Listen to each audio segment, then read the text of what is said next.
juice will begin to show in that seat, David. They certainly would rate to do so from this point forward. Courtesy largely of Svesco, just proving to be this pesky, No, it's we are almost really disrespectful presence. No, yeah, not that. Might be, yeah. That's gangster street poker there. Certainly was. How your cash game? That game, very good. You're winning. Small. Cash game is small. $600.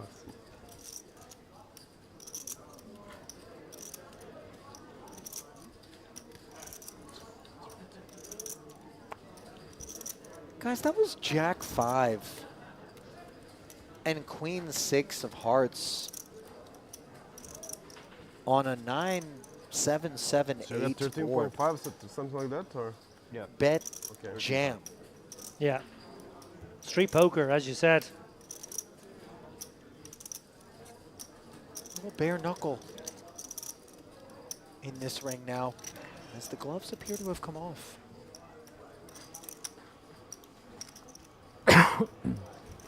6.5. Now then, Dukic, who we know likes to scrap, does deliver 6.5 of his 9.8 forward with this King 7 suited, and in doing so sheds the other King 7.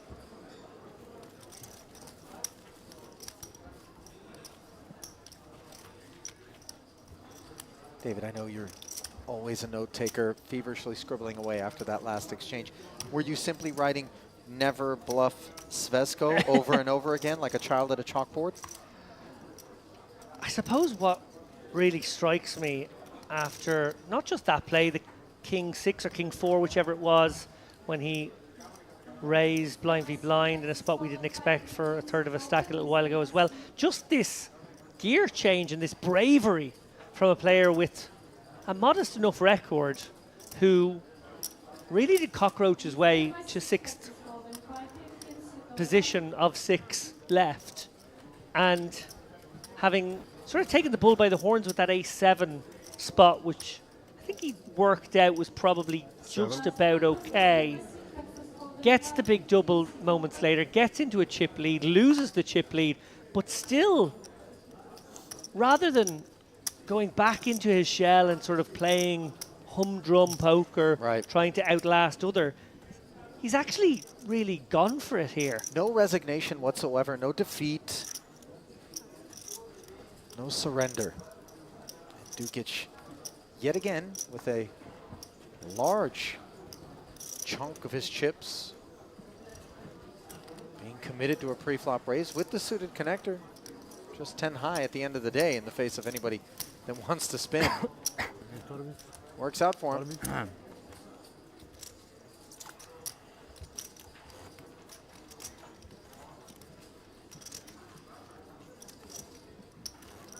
And now you like. I would third really stack. enjoy watching One open and you. a third swallow stack. fly out of the dealer's hair. Absurd. A small bird Insane bunch that of makes its home and nests Very of rich that people. shape. I think that would really wake us all up. That's going to be the grand finale, is it? At the, when the last card is dealt? Fun, Yeah. fun.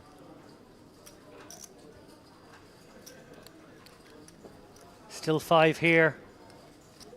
Hand 64 of the final table.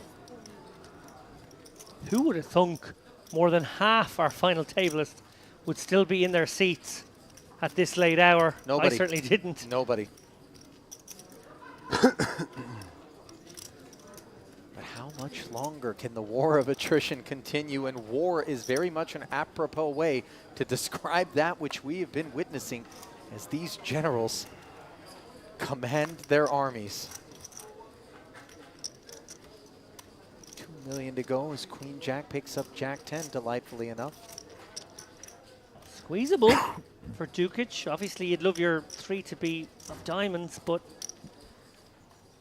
it's not a hand you love calling and navigating at this stack depth, because there's a lot of reverse implied odds. Just let it go in the end. Let the others battle it out, maybe get a ladder jump as a result. Everyone's shallow enough with one another now, even the 2 biggest stacks, these guys. Well, now a game of who wants it. nothing. Cooks in either camp. The cupboards are both bare. Svesko with the advantage of the betting lead, but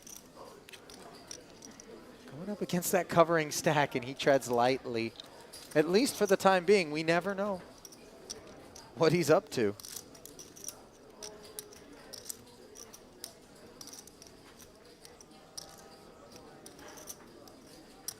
Opens the door now for Atala. You mentioned there how he was keen to use position with the threes in that other hand, and I can think of at least another couple of examples where he's used position, used the button in that way. I remember a 7-8 suited earlier on, or perhaps it was an 8-9 suited, but something of that nature.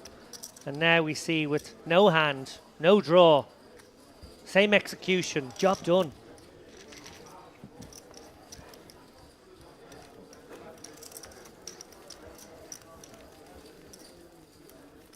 Atala doing what few have been able to for the better part of the last few orbits, and that's take down Svesko Bucks.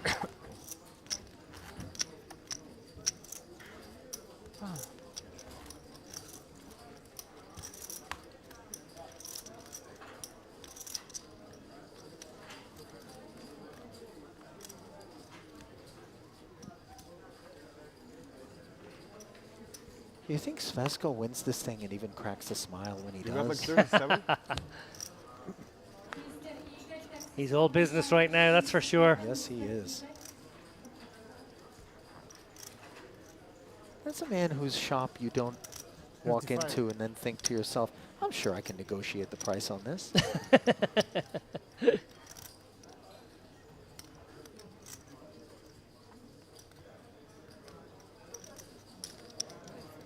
Atala negotiating with King 4 offsuit. Decides to give it a rest.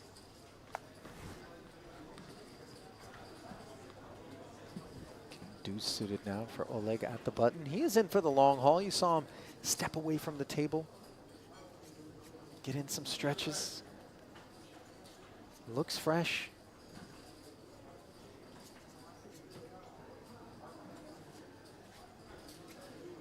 Wondering if he can get a sneaky one through here.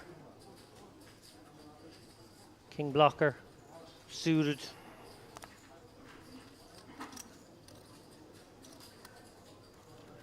Still wondering about his time card situation.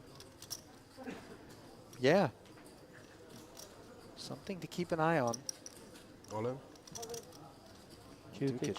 Yeah, not going to wonder. Jack 7 suited. How to play from this point forward. Just let's see what's what. And all of these guys able to put pressure on each other now. Very shallow stack game. About 25 minutes left on this level. Almost Lines chip will winner. go up to, Okay. I'm going to guess, I needed one-time bank in previous hand. I was going to say 6-12, Yeah, I but was do believing. we even have Close the to chips shove. to have a 6-12 level? Oh, we probably What's do. Close to shove, but well, 7-8 suited or something like that. Well, with this slot, one never knows. You would jam that faster, I guess. Not to suggest that they've been sitting back, grinding away at one another with min-rays and limps.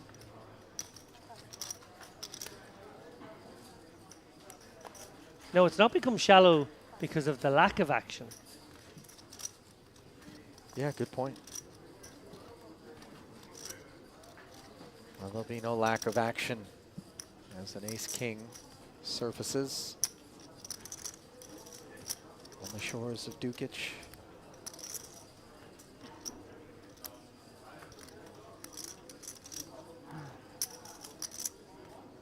$7.5. Half his stack. This has become thematic across the span of the last few times in which he has gotten involved. You know, there's kind of a sigh there that suggests that maybe Dukic would have preferred some action. Certainly he is happy to spin with that particular hand, but let's not overlook that raise and take it 3 straight times. And these are big pickups, $2.5 million a pop. Provided that you're not in the blind yourself, and even then it's $2 million. Yeah, there's only 120 bigs in play right now. So when you pick up 2.5 bigs, you're picking up 2% of the chips in play.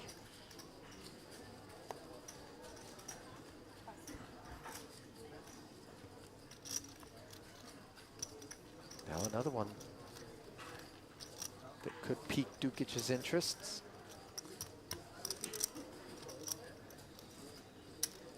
Yeah, this definitely feels like just a normal raise spot, to be honest. He's gone with these large kind of half stack sort of bets. He's going with a bigger size here, 2.4x. Can get through Svesco and can get through Tala as well. So another takedown. Dukic now up over the 20 big blind mark for the first time in a little while. Fourth occasion on which he's picked up uncontested chips.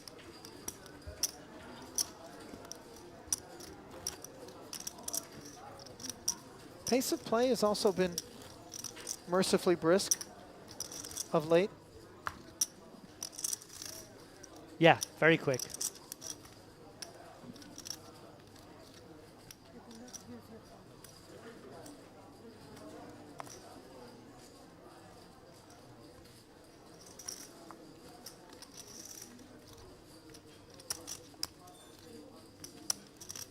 Ace on the button for the Serb.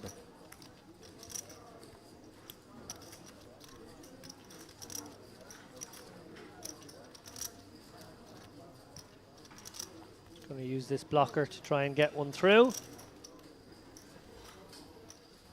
So far, so good. And, well, suitedness for Oleg. Not enough. David, if you ever wanted to know what your sons would look like if after they've asked for a Christmas gift, you looked them straight in the face and said, no, Santa won't bring it, consult the screen. It's just animus, bitter, almost resentful affect. But really, he has nothing to be upset about as we've observed his ascent. One that he's earned. By the way, this isn't a sun run. At the start, I made biggest Certainly mistake picking ever. up the aces against the ace king was a part of the beginning equation, when but he the had ace manner in king which he played it also was with helpful. hearts on And then the turn, queen eight, six eight. suited, which is far from aces against ace king. Substitute call. Interesting spot now for Atala. He's able to raise into the two shortest stacks here. Oleg, I think he's 11 bigs, and Dukic we know is maybe just around the 20 big blind mark. May chance a little steal. Indeed he does. 2.5x. Sure, I love the decision to go bigger than min here. Just sort of costs you more when it doesn't get the job done. Doesn't allow you to play a pot against Dukic. You can put the most amount of post-flop ICM pressure on if he was to make a light call. But does get a few more folds and does maybe simplify things in some scenarios. That might be what he's looking for here. A few simple decisions. A few easy situations.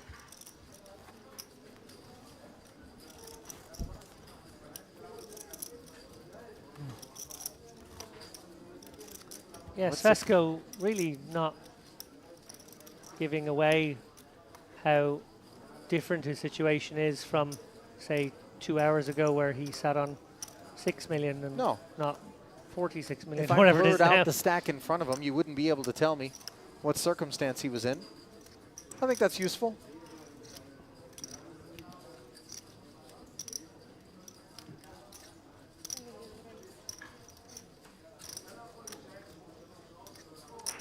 Nice use of the King 6 suited here. I like this from Svesco. And the reason that we invoke these sorts of hands as upfront opens. Blocker. The King is a good blocker to bet here. The suitedness when you're called by the big blind or maybe even someone else just gives you more boards where you can proceed aggressively. he can raise fold against everybody here, so he doesn't have to worry about pricing himself in. Even Oleg with 11 bigs has enough to make him fold pretty comfortably, and it's just his way of pushing everyone around a little bit. Sure. Also the spot where Atala has the other 3 players to act behind him, Push the button. so maybe the least likely place from which he could get 3-bet by the one guy who can pressurize him. Speaking of Atala, he's missing in action here. I don't think he's surrendering the stack, Do you think he gets back in time? David. Yeah. There he is.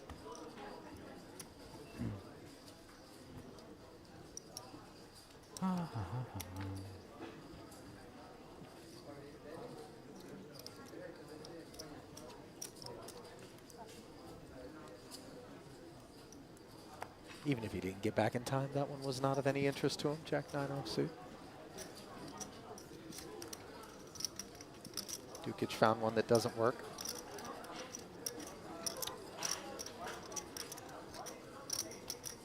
And who now down to just 8 million? Ask me why. Spots like this where he thinks he's got a playable hand in the small blind, and based on prior experience, perhaps we feel as though Svesko has proven himself to be just too much. Lays it down. How much you count? That's a playable hand, David. Yeah.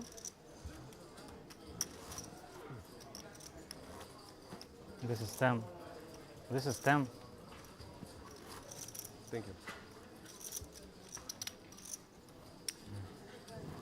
We have same basically. You what? Same. Not same. You have 15, like 16. Oh yeah, right. I mean,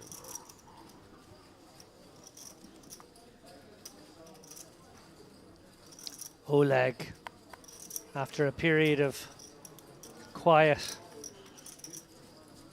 now gets a little gift from the poker gods. He will be conscious of the fact that who is shallower, and maybe that gives him every reason to just ship this one in rather than min raise. But oh, if you want to win this tournament, and I'm sure he really does, you got to use these queens to max effect. You got to take a little chance with them in the hopes that maybe your opponent in the big blind could call and flop top pair when you have an overpair.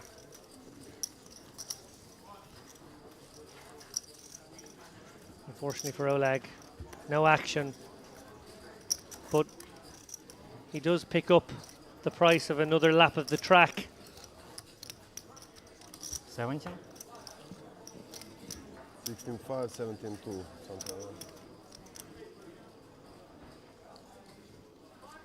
What's it going to take to break this gridlock in terms of 5-handed action right now, where it does feel like it's just anti-bust-out chemistry?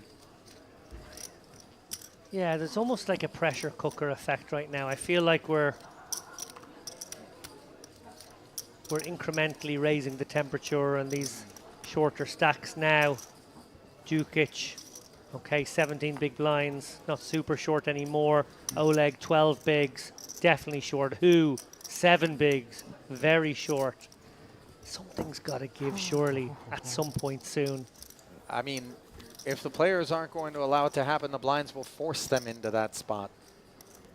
But only an hour at a time.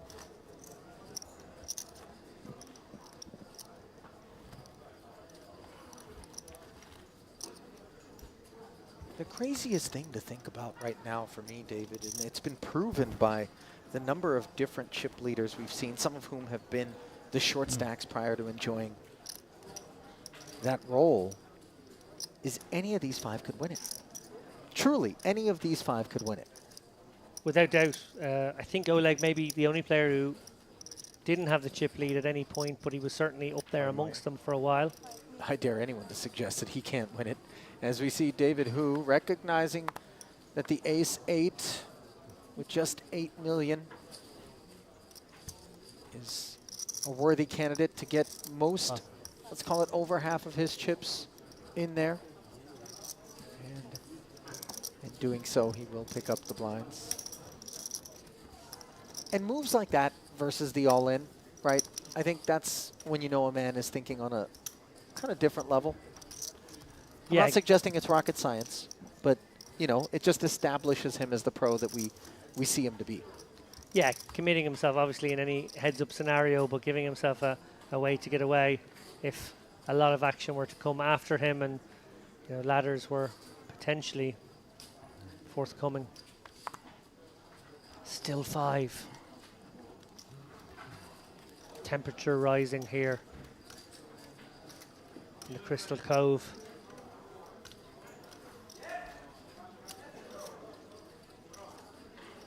Atala maybe looking to add a degree.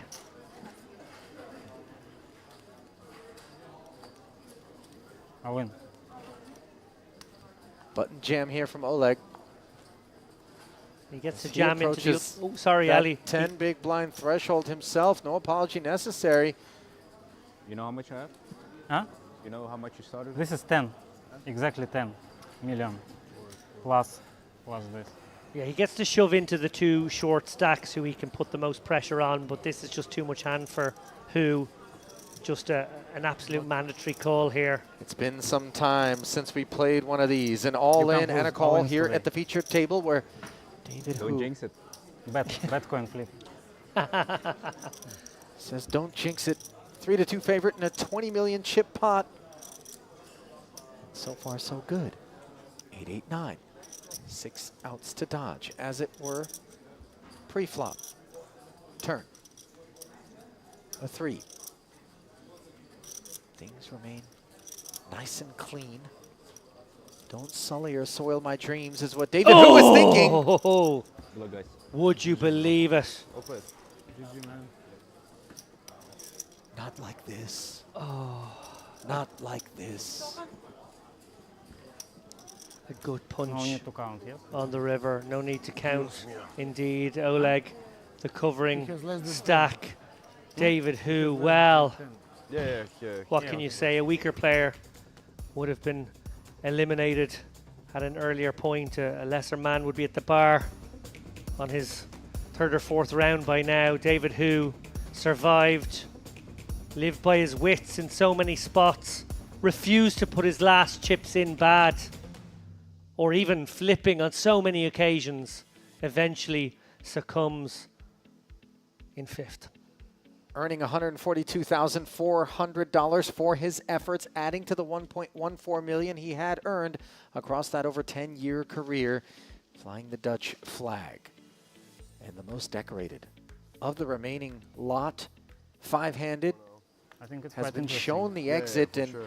there is nobody that would have sat on that stack that would have enjoyed a different outcome at the end there. Not for him. No, that king-queen hand from earlier did a bit of damage, but could have done all the damage. He got away from that one. Svesko robbed him blind on a couple of occasions. Credit to Svesko for that more than anything against Hu. And then, yeah, just became kind of expensive to play poker here. 10, 15 hands went by, blinds went through Hu. He got short. Took a great spot there with the ace-10. Absolutely right to do so. Obviously was ahead, but a cruel river sealed his fate.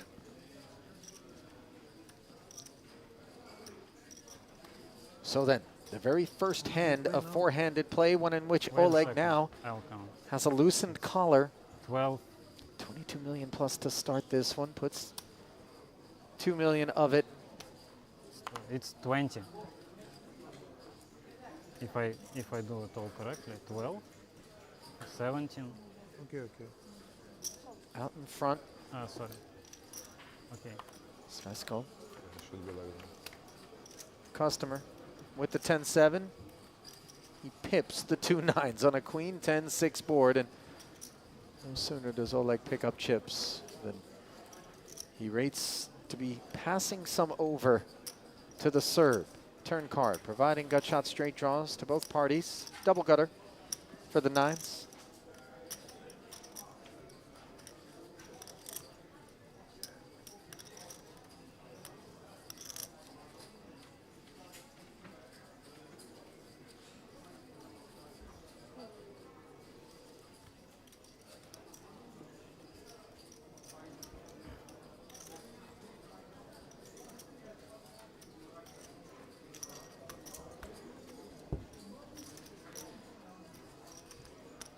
GR. Pot up to 11 million.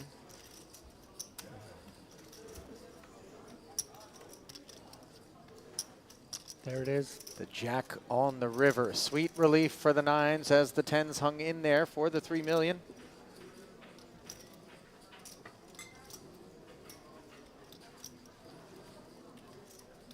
And once again, it's happened on this final table. In the blink of an eye, two hands have changed everything. Oleg, one card away from being absolutely dismantled. I think he would have been left with a big blind. Is now looking at a very favourable situation where he has a straight and likely to pull in at least this 11 million, maybe a little bit more, to see his stack rise to around about the 30 million mark once again. 6.5.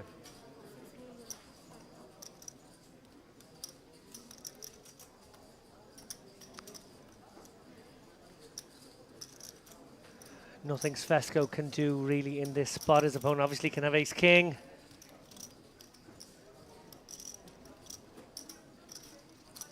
Big range advantage as this board runs out in a pretty nasty way for the 10-7.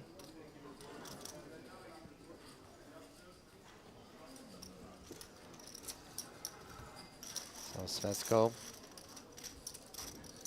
properly puts his hand into the muck when it was no longer good as Oleg surges.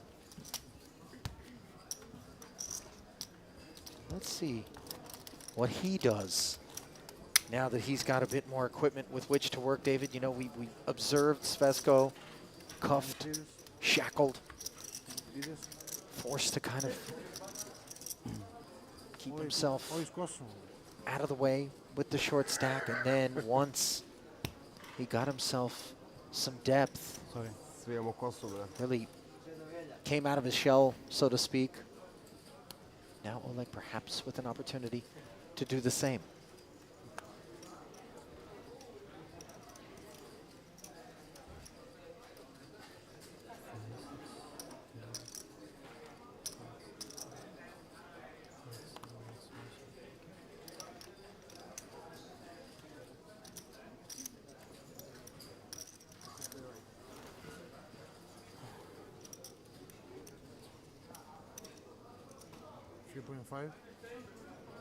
Interesting decision to use this Jack-8 as a raise.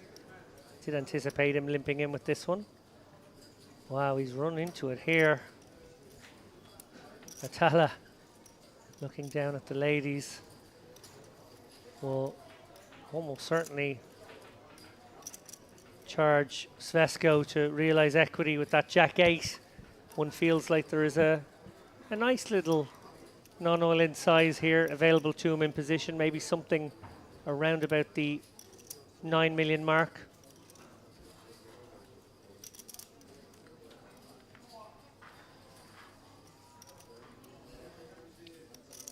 Be a nice way to induce some weaker holdings that still feel like they're good.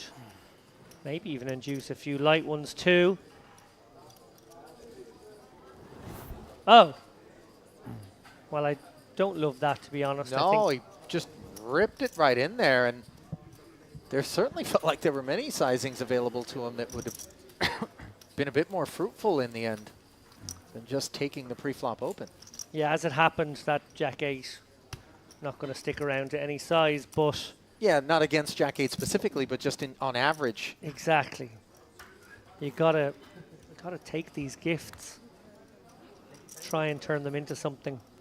Same time, I can't fault anybody who has aversions toward having to play a pot against Svesco deeper than pre-flop. As we saw what happened to David Hu when he had to do just that. Yeah. Granted, that was out of position, but nevertheless, point remains.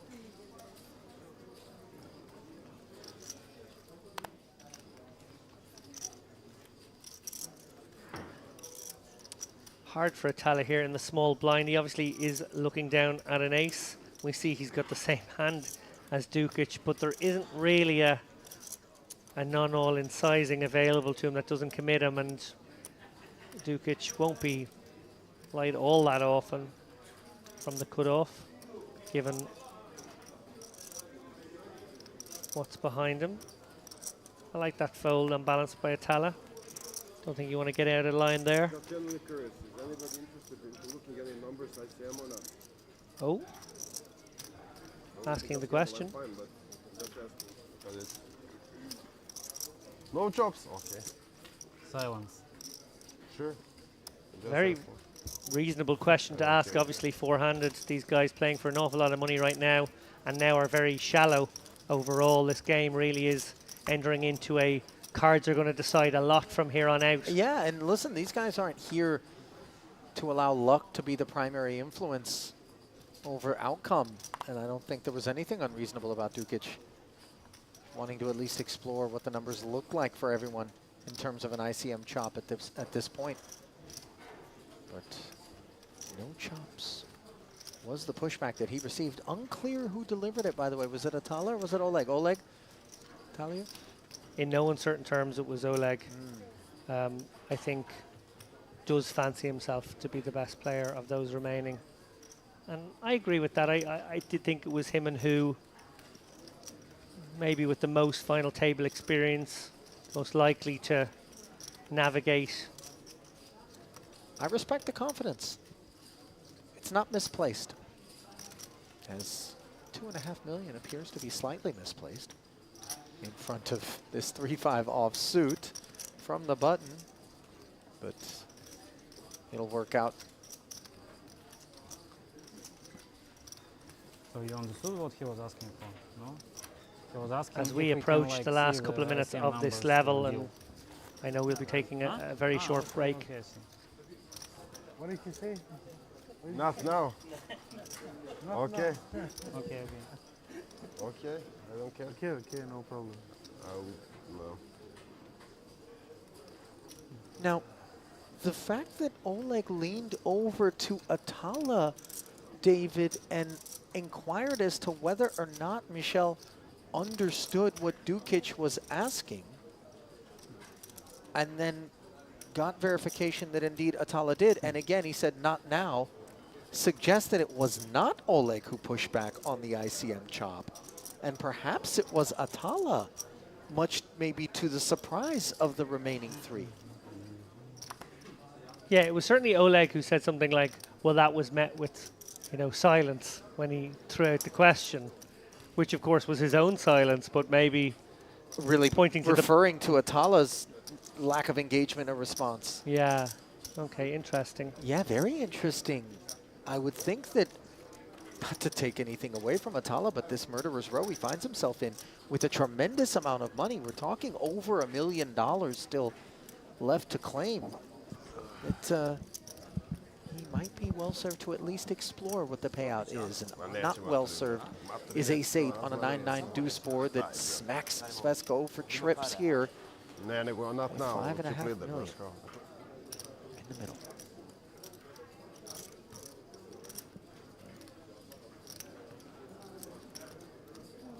And the min-raise open is followed through upon with a 2 million chip bet.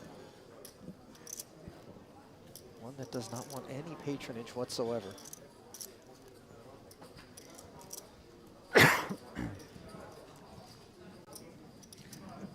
So much hand here for Svesko. I think he can play this one slow. Nothing to fear on 9-9 deuce.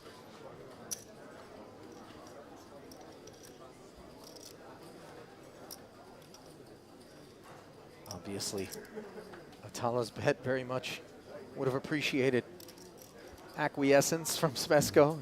Instead, we see the sticky Serb with good reason to adhere to this particular board. Calling and checking.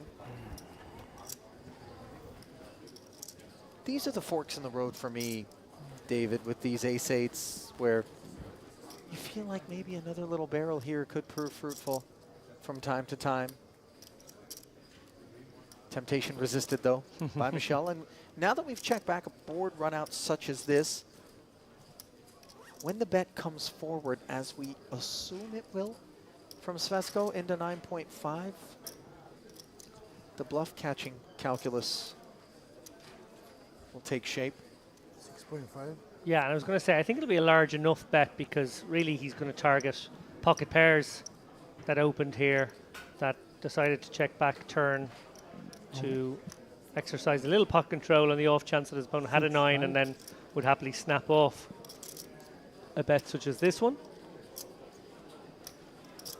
Maybe even a good ace high would be tempted. Ace 8.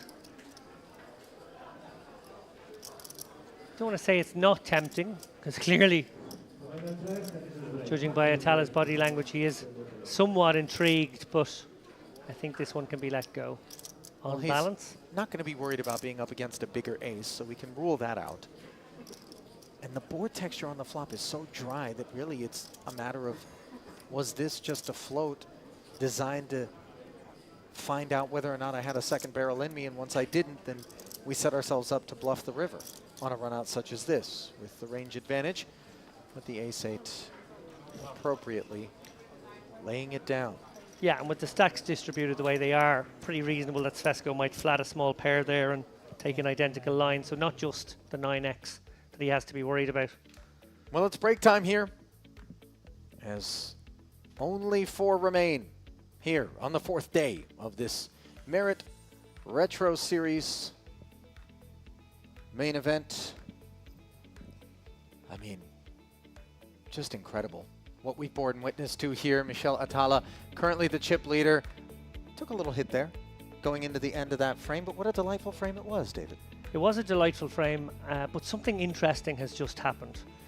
2 things I want to really make you guys at home aware of is it was a quiet phase from Oleg, but he remains very, very dangerous and obviously just got that little spin up, courtesy of the King River and obviously the pot right after it. He's a dangerous player and one to watch.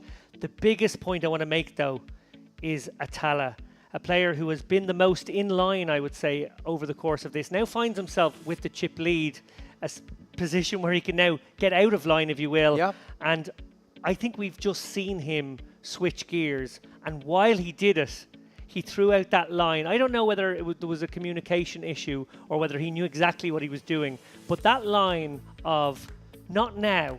I might do a deal, but not now with 4 left. Maybe with 3 left. Maybe in a little while. Well, what a moment for him to say something like that and then drop the hammer, change gears, start going after these blinds more quickly. And everyone's thinking, well, if I get to 3-handed, maybe we can do business. I don't want to be the next one to go. Yep. That would be a disaster. Very interesting Yeah. and very veteran, very much a move of a veteran, in my opinion. And Yeah. I think that was a very cute play. Could be something cunning afoot, no doubt, for Michel Atala. A break, of course, is afoot right now. You saw the players making their way for the exits.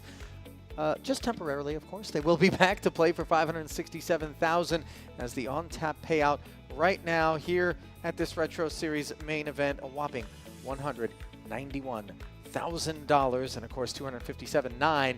That's the jump we get to if we can last to the podium. So then, David and I will step aside briefly, and James Dempsey, I believe, will be coming in to relieve you, my good friend, and we may not see you again. It all depends. Oh, no, hang on. Wait, hang on. No. I don't want to leave. You This has demand been amazing. to I don't be wanna, here. No, you're going to have to shepherd's crook me off the stage. Well, listen, you take it under advisement. We will take you to a break. When we return, more coverage here of this Retro Series main event. Stay close.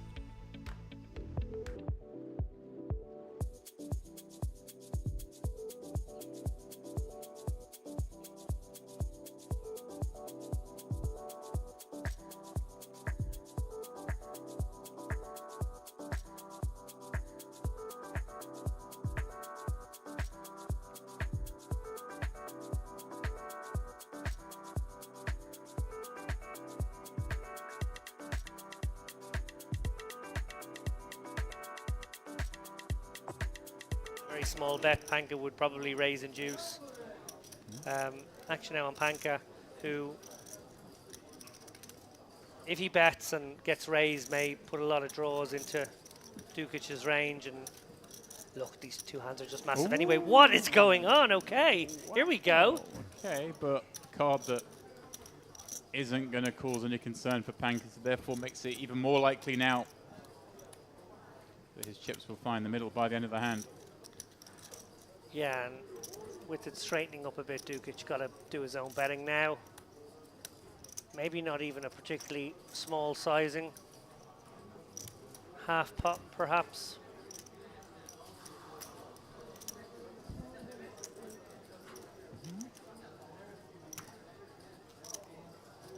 4.2 in there. I guess there are a lot of draws on there, so sizing can be big, and Yeah, it's even bigger than half, yeah. That does make sense, right? There's the 7Xs, even the 10Xs, the 5Xs, diamonds. Just Panka now having check back flop. Just call this. And then look to call kind of all the good rivers, or can he just spring a trap now, given we've got an ICM scenario on our hands, being 7 left on a final table? Because he wants to deny equity. Hit a spot where he can have some bluffs, for sure.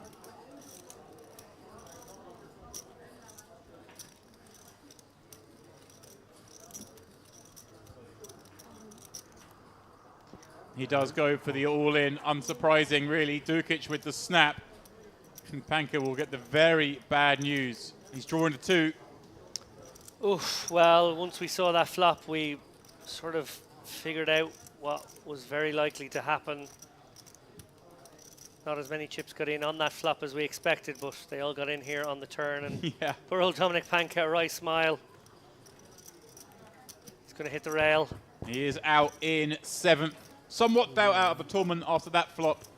David flopping top pair against the trips. Oh. He will pick up 95,900 for his efforts as we send off perhaps on top, and has position on Atala, the other big stack. The rest all 15 million and below, so it's pretty snug for 4.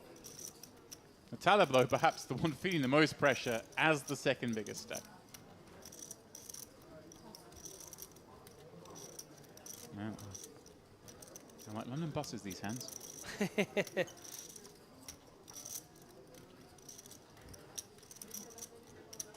That they're probably too expensive.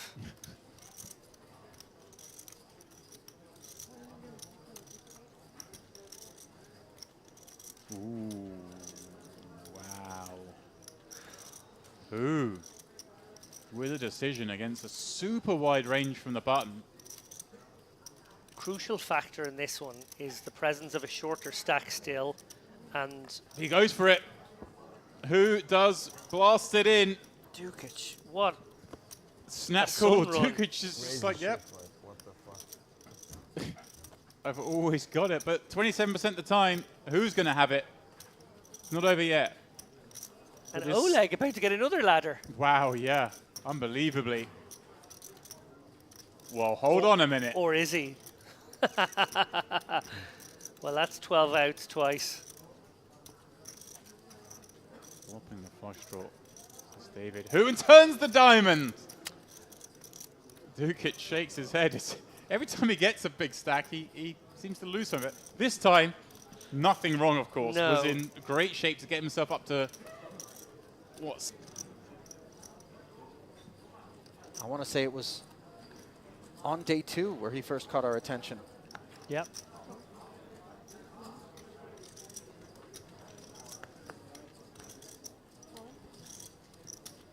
Now then, Dukic, who certainly has caught our attention on more than one occasion here. There's been tremendous amounts of heroism coming from him, sometimes to great effect, other times to the sort of biggest charitable contribution in the history of televised poker, I believe, was the way he described it.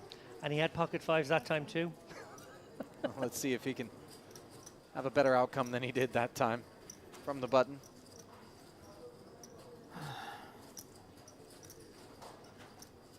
So, who and the short stack Svesco players in the blinds. Action still on Dukic. He threw out a time card there, so we flipped the camera over, which I actually quite like as a bit of cinematography, because clearly that's the view Dukic has right now of those two players, and is thinking to himself, okay, one of them's got quite a lot of chips and one of them's got very few. He's decided to just lean all the pressure on Who here, with effectively a 30 big blind shoved to him, and then obviously a a shorter stack spot. Now, what's interesting about that is because he was willing to risk 30 against 2, Svesko may think this ace-7 suited has shriveled up a little bit. Would be understandable for him to think that, obviously.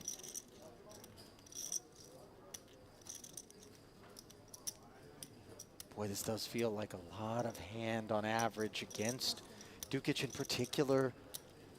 David, who we have to imagine isn't in need of a pocket pair or a big ace in order to make a move like this.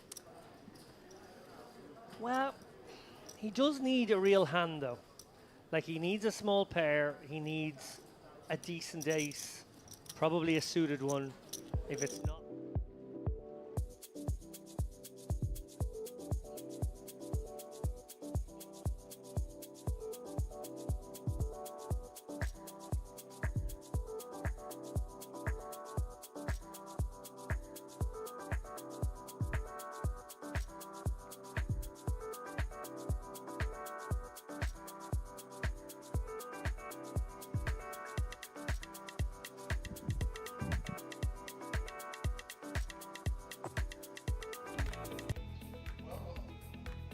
That one there, Ollie. Welcome back to continuing coverage. It is very late local time right now. One cannot be faulted for missing the button there. And I'm not talking about the dealer button, just the audio button that opens up the microphones. Ali Najad now joined by James Dempsey. And James, we're down to it. 4 players remaining. $191,000 is the on-tap payout. Mentioned it just before we went to break. $258,000, let's call it a whopping $67,000 pay jump is upon us right now with still $567,000 up top. And if you thought the blinds were big before, $500,000, $1 million, they're going up yet again as the stacks will thin out even further. Oh yeah, we're at the 501 milli, the big level. That's where we were. You thought that was a big level. 612, I believe. Oh, wow, we're going to 612. Is where all right. we're going right now. I mean, just it's been an incredible final table thus far. Yeah. One worthy of those who have actually made the investment to follow along across 4 full days of this main event. We picked it up at day 2, day 3, day 4, and some of the names, it must be said, that caught our attention earlier on find themselves here right now vying for the title. Yeah, some of the biggest names in Merit Poker and some of the biggest names from 2 days ago on this very stream are the ones that are fighting it out. Yeah, Ollie. Indeed they are. Currently chief among them is Michel Atala. He's been the beneficiary of a few spots with the Lebanese flag flying tall. Yeah, I mean, he had a fantastic start to the final. Obviously, he won a pot you weren't privy to, but I'm sure you heard about where he had ace-king and the king of hearts and made the backdoor nut flush, got paid off by Nenad Dukic, and from there really didn't look back. By the way, Dukic still in the hunt right now, 4th in terms of chip counts as we send you back down to the action. Long ago was that shot. In fact, we're closer toward experiencing it as sun up than we are as sun down here at the Marriott Crystal Cove Hotel, Resort and Casino. The backdrop for this final table. And there are the final 4. Mentioned Dukic at the bottom, Atala at the top, Svesko and Nataliev running 2-3 as mid-pack players. Yeah, it's actually funny if you look at the players, how they came into this final table. Obviously, Volkov came in as the chip leader, out in 6th. You had David Hu coming in 2nd in chips, gone. Oh, sorry, 3rd in chips, gone. Panka 4th in chips, gone. And it is the likes of the short stacks that came in. They're the ones still with us, Ollie. David Hu, by the way, really unmerciful exit for him. King deuce against the ace-10. It all looks so good. King on the river. Maybe later. And it is so heartbreaking when you consider all that you've endured, all the big laydowns you made. Oleg, by the way, I mean, wow. Was down to 9 blinds, got a jam through, got a couple of 3-bit jams, albeit with it through. Suddenly found a bit of playability. When I left, this man was ruling the roost. Been a bad 2 hours, clearly. No longer the case. Oops, sorry. It's wrong.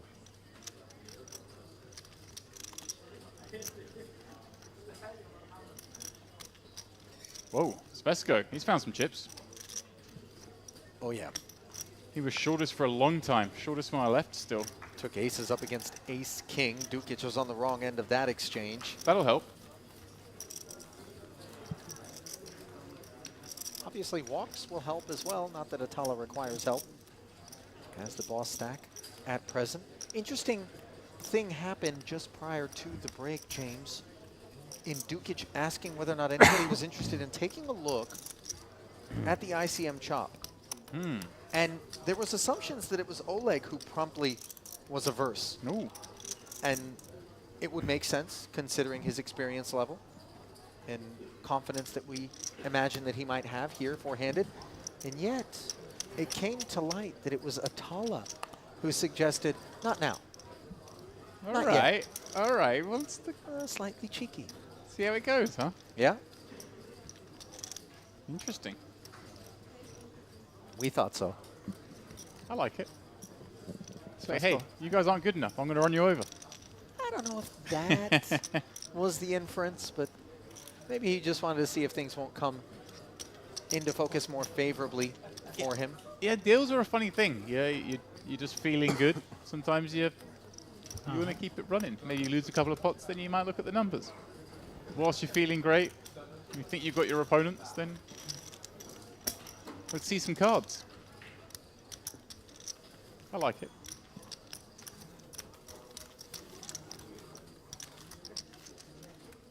I have to say, I've very rarely done deals in my life as well. Well, that's because you haven't been deep enough, James, often enough to Wow, you went there. do a deal. Don't be sensitive, Dempsey. It's okay. You know, I should have done more. I think I turned down the. Oh, that's nice. I'm getting a little massage in the booth. I turned some down. Decided not to look at numbers before. how'd that work out? Sometimes well, sometimes poorly, So on average, okay. but probably should look at them. You know, it's Well, people a look lot at of them money. differently now than once upon a time. The ICM chop math. oh wow, oh wow. Here we go. Oleg with the boots, not for the first time on this final, and Atala with a very nice looking king jack suited on the button. Yeah, Nataliev's not looking for a deal with this one. Yeah. Should we do look at the numbers there, Atala? Options here off what is 6 million. 20 blinds. He does go for the really small one, the Injuicy. The Oh, Dukic. Oh, no. Short stack with two jacks. We know at Oh. least 15 million is going to be put forward. Poor Dukic. And actually, this is good for Atala Yeah, it because is. the 15 comes in, the king jack goes away. Now, before I write the obituary for Dukic, this is how his final got started. He found jacks in the big blind when the button and small blind went all in. Won a huge three all in. It looks like his final will be bookended with the hooks. So perhaps jacks giveth and jacks taketh away, as the presence of one busy in Atala's hand obviously is very 25. poor. The path to a set halved in terms of probability. And oops. Cold, cold start to the back end of the break for Dukic. Dukic with just the case jack to hit. You know, the jack of hearts was marked. Oleg, incredible. Promised you cooler, so I'm sorry. Incredible run. He said, and that'll do it. No need to sorry. Club coverage and top set. Jacks drawing dead. Yeah, the old 0%. So, wow. A wrap of the felt as 4 full days of blood, sweat, and tears come to an end oh so quickly for Nenad Dukic. Yes. Fourth place money will go home with him, but you can feel the disappointment. $191,100 richer. That obviously will be a tremendous addition to his career totals, which were just $209,000 coming into this one, and this Is that the supersedes his best live cash by a wide margin. $68,000 and change prior to that pickup there. But the real pickup is that of Nataliev, as he now is just $500,000 behind Atala, no longer alone atop the totem pole here. Yeah, and I'm just still in shock. You said Dukic's career is about 200K in live earnings, and the way this man played, I am shocked by that. Clearly an online beast. And you could see a moment shared there between himself and his compatriot, Svesko. Twice, so levels will be 30 minutes. Two Serbs. Oh, Just information before. What's that? Went to it. Went to it. yeah. Levels decrease, but not until heads up, are Yeah. we? I think that was the question they were having answered there. And this is still three-way, and a very even three-handed battle, Ollie. I don't want to make a meal of it, James, but I am curious as to whether or not one of these players inquired about when the levels will be shortened, because one might assume that a little fatigue, a little bit of, you know, stamina issues are afoot in that seat. We're way over 12 hours today. They were over 12 hours yesterday. Wouldn't surprise me. Atala kicks three-handed action off by opening once more, this time with considerably less kit in the form of King 6 offsuit.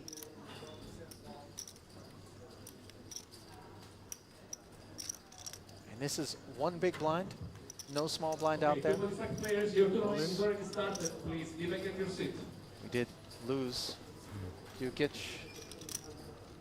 What would have been his small blind this hand. Of course, cannot skip the blind, so Svesko plays back. Ends things promptly.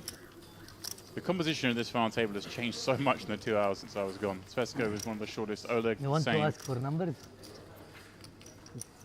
Sure, why not? You want? Yeah, we can just ask. And then, Well. like, we can ask for a small break. Ask You go for on the numbers. floor? We go early. Maybe they are going to look at numbers.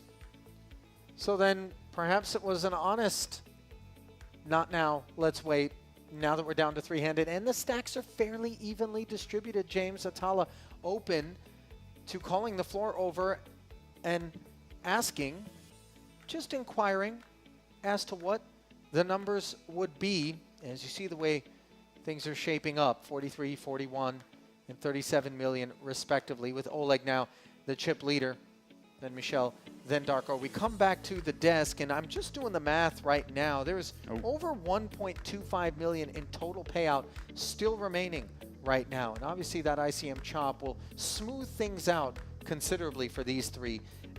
You know, at a point where the stacks are only going to grow shallower. Once we get to heads-up levels, we'll be, you know, truncated, and so we don't want to leave things to fate and luck so much with life-changing money out there, right?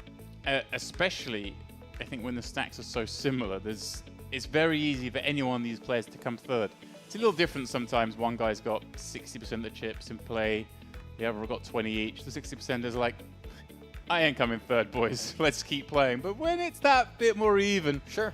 very easy for one of these guys to come out Yeah. effectively last now. So no surprise that they're having a look, Ollie. And I do gather it'll be a few minutes whilst they crunch these numbers. Yeah, so then with those few minutes, we will send you to yet another break, perhaps if you weren't able to grab a snack and a beverage, or you grabbed the beverage but not the snack, whatever it is, you have a few more minutes to get your nourishment going, as we will then nourish your eyes with the finale here at this Merit Retro Series main event. Keep it close, back in a few.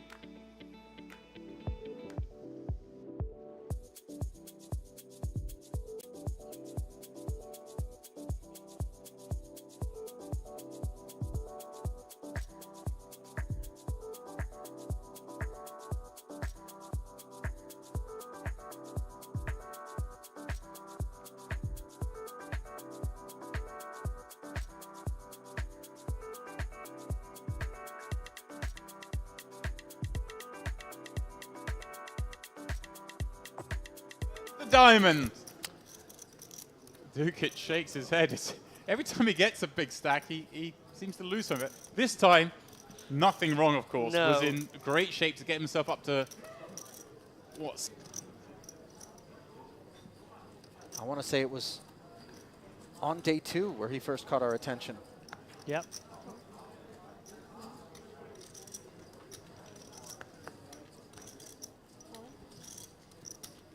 Now then, Dukic, who certainly has caught our attention on more than one occasion here. There's been tremendous amounts of heroism coming from him, sometimes to great effect, other times to the sort of biggest charitable contribution in the history of televised poker, I believe, was the way he described it.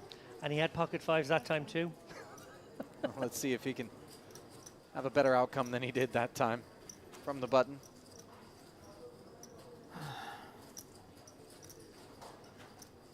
So, who and the short stack Svesko players in the blinds. Action still on Dukic. He threw out a time card there, so we flipped the camera over, which I actually quite like as a bit of cinematography, because clearly that's the view Dukic has right now of those two players, and is thinking to himself, okay, one of them's got quite a lot of chips and one of them's got very few. He's decided to just lean all the pressure on Who here, with effectively a 30 big blind shoved to him, and then obviously a shorter stack spot. Now what's interesting about that is because he was willing to risk 30 against Who, Svesko may think this ace-7 suited has shriveled up a little bit. Would be understandable for him to think that, obviously.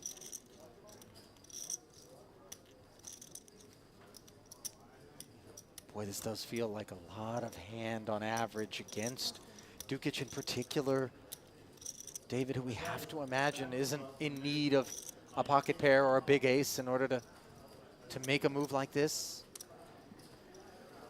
Well, he does need a real hand though. Like, he needs a small pair, he needs a decent ace, probably a suited one, if it's not super strong. Well, then how and do you then maybe a king, queen, king, jack, something like that. So against that whole range that you described, the real hands, quote unquote, how do you feel that ace-7 suited performs on average? Adequately well to dig in? I think you might be right on the edge cusp? here. Yeah. Yeah. I think, and that's what, look, we've seen him burn 2 time banks. Credit to Svesko. He recognizes exactly that problem. He's going to be disgusted if he sees a hand like ace-8 suited. If he sees a hand like ace-4 suited, well, he actually ends up chopping with that hand, I think, almost half the time. So that's not exactly an amazing result. Then you think about the times where you're up against the pocket pair and you're basically just flipping and hoping. When it's the small pocket pair, that is, it could be the pocket 8s, and then you're in big trouble. And then if you are up against king, queen, king, jack, or indeed a bigger ace, bigger ace is the real worry, I suppose. He has the least ICM pressure on him, but also he's been a very good cockroach, it must be said, and good cockroaches get their money in first, not second. Yeah. That said, every orbit 6-handed costing him $2 million, and ultimately he decides this is as good as it might get for me. Yeah. And I don't think he'll be feeling too terribly with 2 overs to this underpair of Dukic. He'll play for 16.6. There's a 7. Just what the doctor ordered.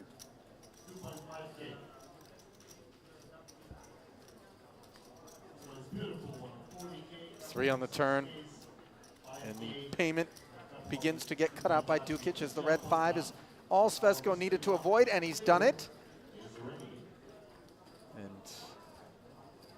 that is a double whammy for Dukic as the chip leader, David, both because Svesko now is up and over the 10 big blinds to 20 plus bigs, but then also because he's taken And probably does feel upstuck, because there are certainly scenarios where he would see himself with half the chips in play right now too. I think Atala and Svesko are literally playing the tourneys of their lives right now. And, you know, here we go again. the hand of your life. Not long removed from the double for Svesko as you were showering praise. Yeah, all that in mind, I still feel like Oleg and Who are the players who've played virtually error-free poker, really clinical. Ooh. Oh dear. Oh dear for Dukic. Ace King. Could be a very expensive second altercation for Dukic against Svesko. play 16.2 effective stacks. This tournament is about to be turned on its head. This is an extraordinary development. I will admit to something I wouldn't normally do. I said to James Dempsey, the one person I haven't really spoken about throughout that first frame is Fesco, because he's really given us nothing to talk about. Well, he's been sitting around for the most part, right? He's about to become the chip leader of this tournament. Don't you dare do that. David, there's always 5 cards to come. We've seen horrendous beats over the course of our careers. No conclusions are foregone when it comes to poker. That we know.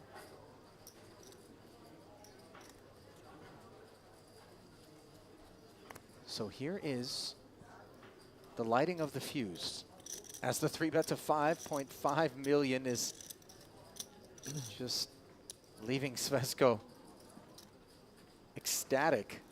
Not that you'd know it from looking at him. But on the inside, it is somersaults here.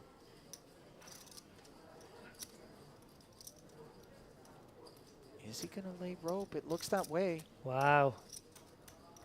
I mean, it feels like he certainly had the latitude to come with something clicky that Dukic couldn't step away from, and that's with or without ace-king. Oh, will you stop? Oh, Look the at this. case, ace, and now, suddenly, all the writing is on the wall. And it's going to be arrivederci to 10.7 million of this remaining 22.5 for Dukic.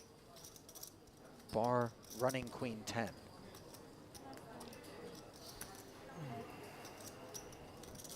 You smell that, David? Something's burning. It's 2.4 million gaming tokens for the time being, with many more that are going to be dropped into the kiln. Is this napalm in the evening? Yeah. Apocalypse now for Dukic. The only good news is that he covers Svesco. And there isn't even a run out that can save him here.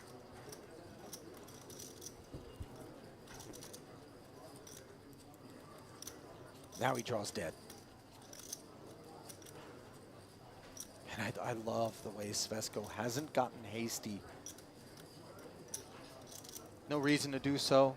Just if Dukic wants to volunteer all the soldiers to the shores of Normandy, then go on and give him an invitation. Yeah, I feel for Dukic here because I think he's pretty sure his opponent has ace-queen. That feels like the kind of hand that would take this line. I wonder if ace-jack might have got sticky. He might be a tiny bit worried about that.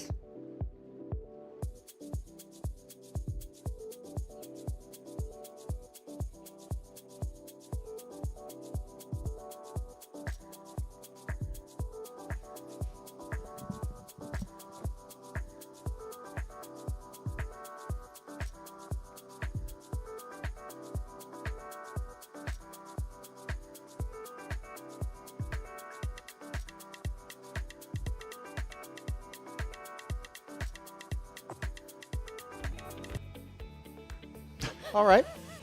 Let us carry on then, as I'm just mindful of some text messaging that is alluding to the same thing that you and I were paying attention to just before we went to the break, James, and that was conversation out there, three-handed, about a potential chop. Here, day 4 of the Merit Retro Series. Final table upon us, and massive payouts, 1.25 million. Is it going to be distributed? Did they negotiate their way to a chop? Well, so this I can tell you. They sat down, they looked at the numbers, they all liked the numbers. They decided they were going to leave quite a lot, I believe 100k to play for. And it was like, right, yeah, that's all good. And then Atala said, but we're flipping for that, right? And the other guys were like, what? And he goes, well, I'll do the deal, but we just flip for the 100k, we're just all in. The other guys were like, no. Obviously, we're going to play for it. And so he went, no deal. Carry on. Oh, my. So suddenly their unwillingness to flip for 100,000 of the total 1.25, which 1.15 of it was going to get divvied up properly via ICM, has left them gambling for far more than they would have if they would have simply accepted the flip. So then, Atala proving to be a spanner in the works, as you guys like to say. But I love that. He's just like, yeah, but we are just going to flip for that. We're not going to play. I mean, Man wants to gamble. Man, I love it. you gotta respect it. And I do want to say, depending on how things shake up for the other two as a result of that aversion toward playing in a flippy manner for the 100,000, maybe they'll come to regret that decision. James, only time will tell, as we are playing 600,000, 1.2 million here at this final table right now, and we are playing for a pay jump at present that is going to be in full as it was. Just look at it. Yeah, 160K jump, I believe, right now. Yeah. And they always take out that $250,000 and change, right, for the deal before you do the ICM, right? So, in effect, they had, what, 460 left to play for, and he was like, all right, we can divvy that up, but let's play for 100. And they've said, we'll just play for the whole lot then. Brilliant. I love it. I'd love to see how deep they got into that negotiation before he said, again, but look how close they are in chips. No wonder he just wanted to flip. It's late, Ollie. It's 3 a.m. These guys have been playing for a very long time. So, we play on, as per usual, for the lot. If I will be third, I will be also happy. There you go. The talk continues. If you're third, you'd be happy. $250,000. Why not? Oleg came in short. Makes sense.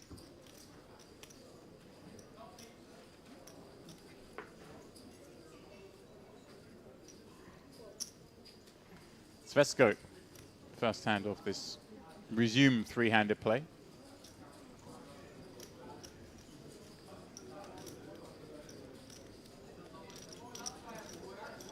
Completes 9-4 clubs. Atala, at this point, surely must be referred to as the gambler. Checking back a very nice looking King 5 suited. Lots of good things can happen with that hand.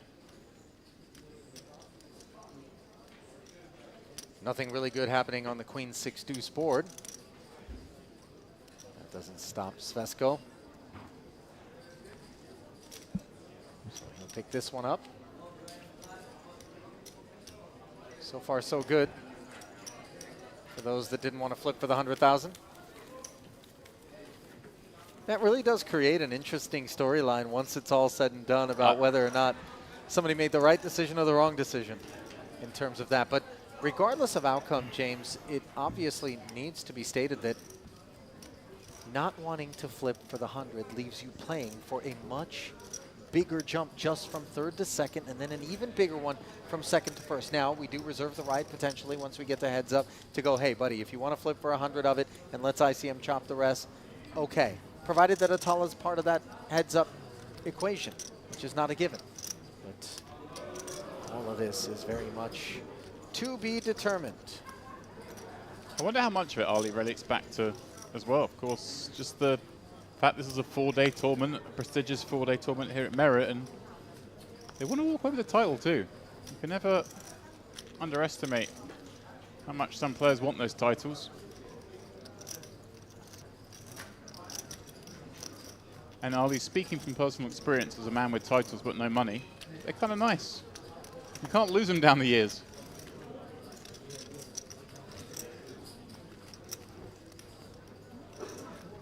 Cove. Atala. Increasing the pot queen, 9 are hearts. Oleg. Calling out the big 8-9. Dominated, but needed player improving on the 3-4-5.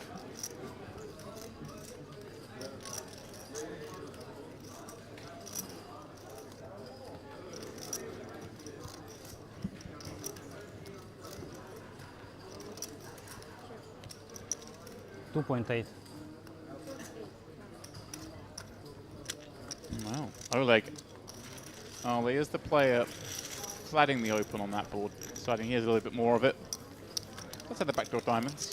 Just make all the Broadway combos and nearly Broadway combos like Queen 9 fold. He was right. A nice shift in this man, because he was having to play so tight earlier because of his chip stack.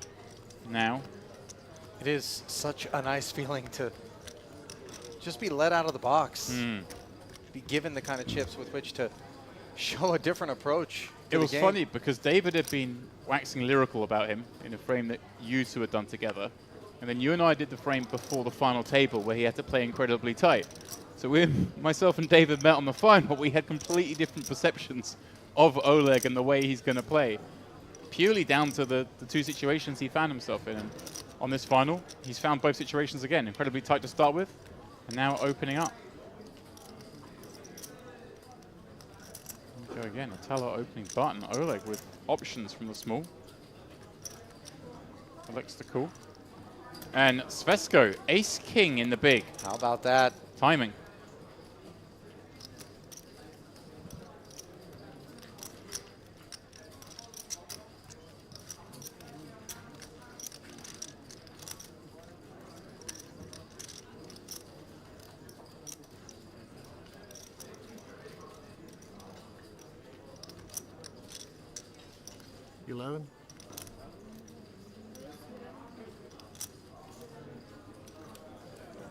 Look at this 3-bet to 11 million. You Yep. always knew it was coming in, and the size, of course, is tethered in part to the fact that you have that straggler in between in Oleg. Yeah, I like it. We go a bigger sizing with a lot of our bluffs. About myself. You want to do it with some of your good hands as well. Dissuade those peels, and Ali, it's late. You may just hope someone's over it. But he picks it up.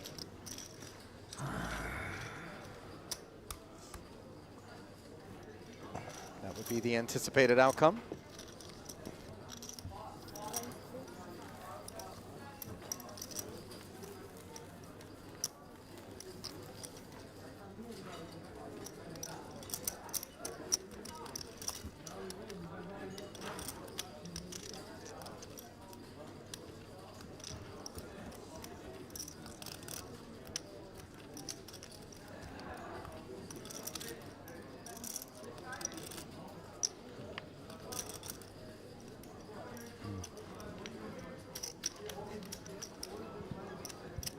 Now, James, I know it's a bit awkward to leave you alone, not only because clearly you need your hand held by me when you're in this booth, but also because I don't want to allow you to soak up all of the delights of three-handed play. But I am being summoned beyond the borders of the booth, albeit briefly. Will return shortly. In the meantime, I trust that you'll be able to shepherd us through this next few minutes.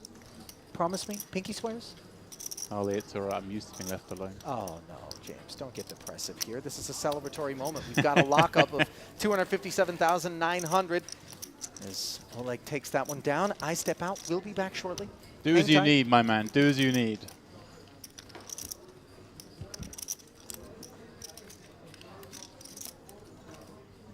Well, maybe it makes sense. Only 3 players left in the tournament.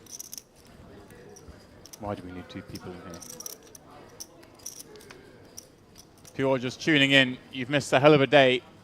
28 became 9, and those 9 have become 3. This man, one of the shortest to start the final table, up to 44 million. You may think that sounds like a lot, but they're all pretty even. Well, Atala certainly the one stretching in the wrong direction, now down to just 30 million, but that still is so close.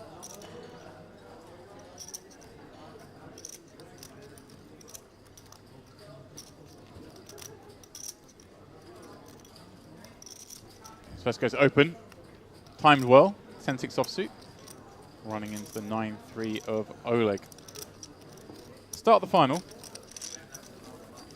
Svesko had 9.3 million in chips. Oleg, 9 million. And Atala, 12 million. They are the 3 that remain. The 19 mil stack, the 27 mil stack, the 215 million chip stacks, all gone.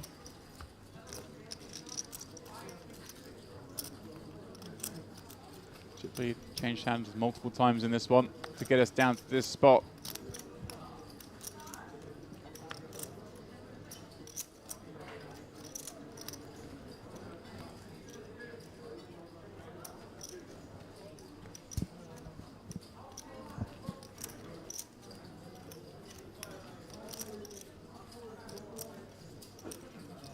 Oleg from the small has a little bit of concern now, out of position against the 3,800,000. other 40 million plus stack. See that they're so even within a couple of blinds. Within blind, pardon me, way within a blind. These two just really don't want to get it in. And Oleg knows that. Spetsko knows that. Oleg, therefore, coming for big raise with big card, little card. Spetsko, two medium connectors, is going to look in position. This is the point I make about Oleg's life being pretty difficult.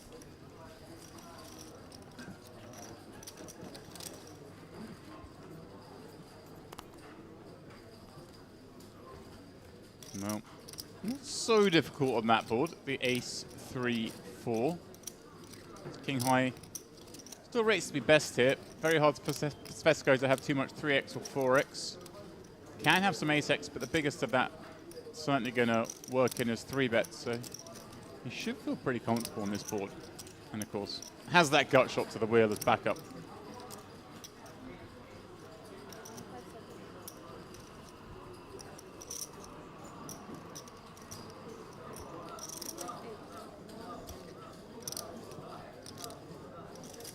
Small bet gets the job done.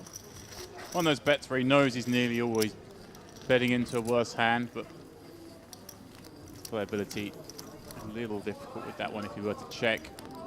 Allow the 7-8 or any other hand to catch up on the turn.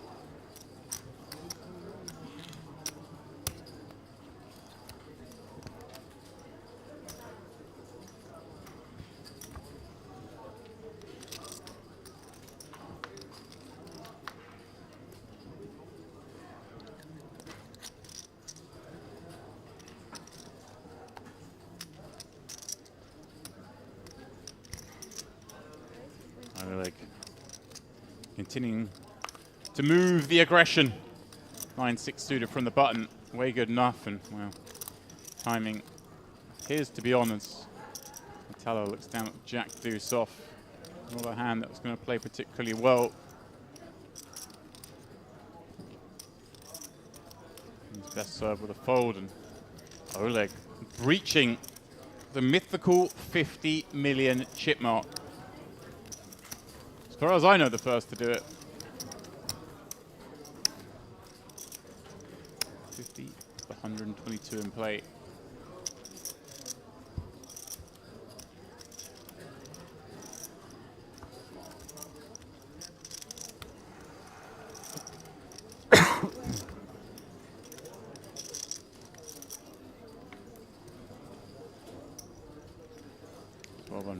$1,220 players out, just 3 to go.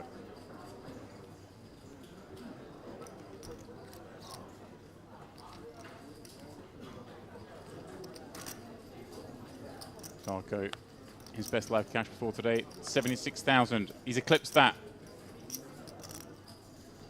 That result coming just under a year ago in Malta. So a man who likes the med.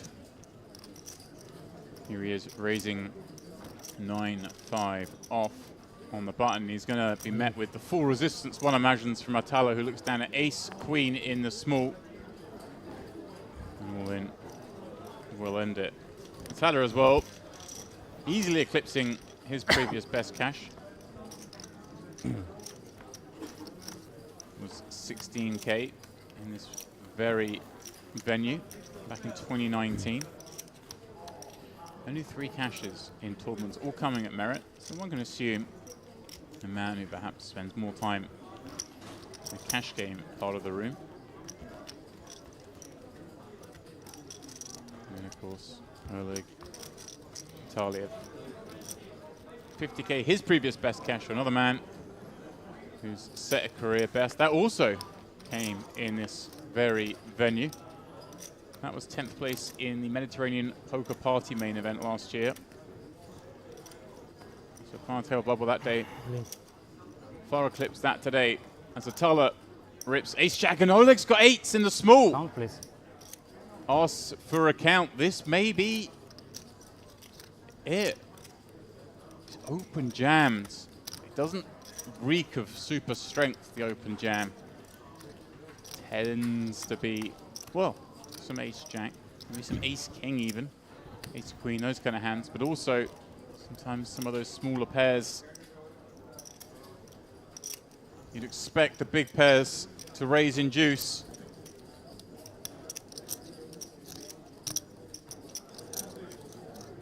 He did just get a 3-bet jam through. It does make this a little bit harder as he's increased from 20 blinds to nearly 30. But the 8s, I think, are just too much kit.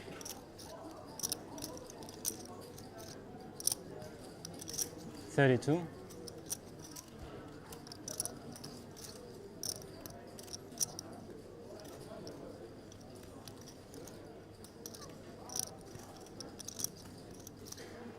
The biggest pot of the tournament, if he were to make the call, does have to worry about Svesko, the last remaining player in the hand.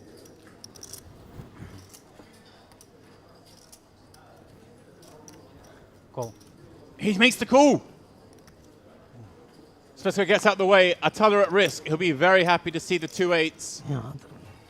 The ace-jack could have been in worse shape for this size of pot, but 67 million chips in the middle. Oleg is covering. Atala start this final like a freight train, winning pot after pot. It all comes down to this moment for him. 8-7-3, all but dead. Atala needs the running 9-10.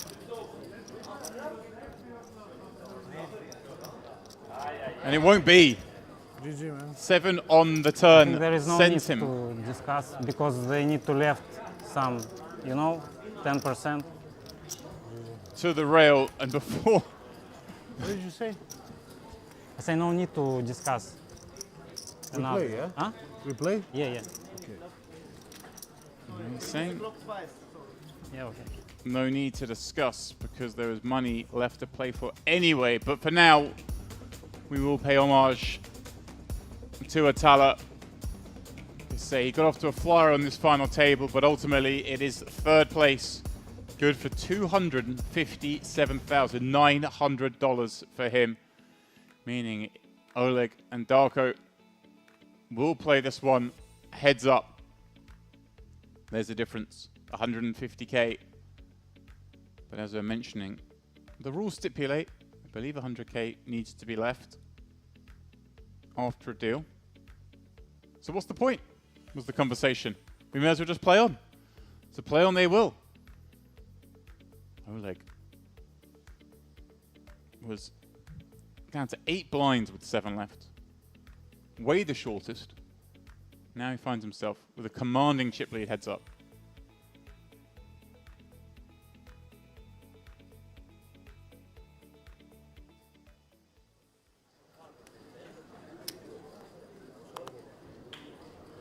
So, with no delay, we move straight on to the heads up portion, and it is over 2-1 the lead that Oleg holds.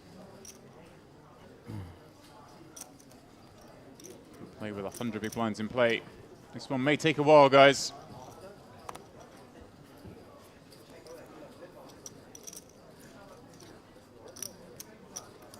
Check. Mammoth heads up match in the high roller.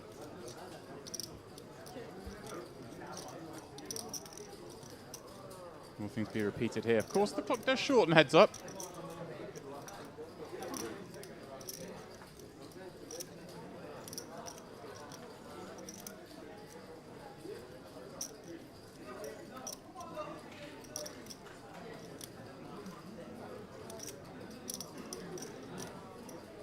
First hand of his encounters. He's both players with a piece. Svesko, the bottom pair, picks up a gut shot on the turn. Oleg, flopped top pair, still looking good on this turn. And it is Oleg who's going to lead after the flop checks through.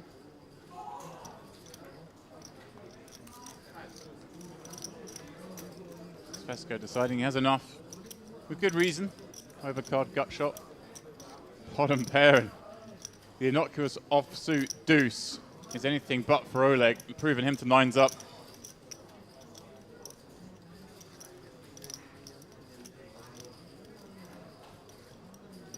All those draws on the board missing. One assumes he's going to pick a rather large sizing here. 6,800,000. He does go for around 3/4. Bit more, in fact.